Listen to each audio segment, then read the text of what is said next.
लौह पुरुष सरदार वल्लभ भाई पटेल की 150वीं जयंती के उपलक्ष्य में खामगांव पुलिस विभाग ने 31 अक्टूबर 2025 को रन फॉर यूनिटी मैराथन का सफल आयोजन किया। देशभक्ति और राष्ट्रीय एकता की भावना को बढ़ावा देने वाली इस 5 किलोमीटर की दौड़ में छात्रों, युवाओं और वरिष्ठ नागरिकों सहित लगभग 800 से 1000 नागरिकों ने उत्साहपूर्वक भाग लिया। खामगांव शहर पुलिस थाना से शुरू हुई इस दौड़ का नेतृत्व अतिरिक्त पुलिस अधीक्षक श्रेणिक लोढ़ा और उपविभागीय पुलिस अधिकारी प्रदीप पाटिल ने किया।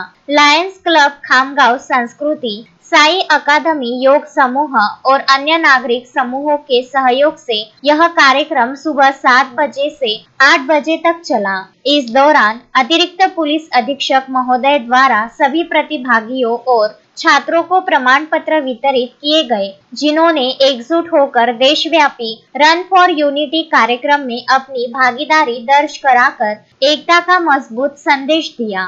मोहम्मद फारूक, विदर्भ न्यूज, खामगांव। श्रद्धा फैमिली शॉपिंग में जाएंगे हम सभी, साड़ियों की नई डिजाइन देखो यहीं से लाएंगे। श्रद्धा फैमिली शॉपिंग में जाएंगे हम सभी, लेडीज जेंट्स बच्चों की हर फैशन लाएंगे सभी। फैशन के सफर में आप भी आगे ही आगे बढ़ते चलिए, क्योंकि बिजीलैंड का सबसे बड़ा आलीशान भव्य showroom Shraddha family shopping and mall, Busyland complex, Nandgaon Peth, Amravati.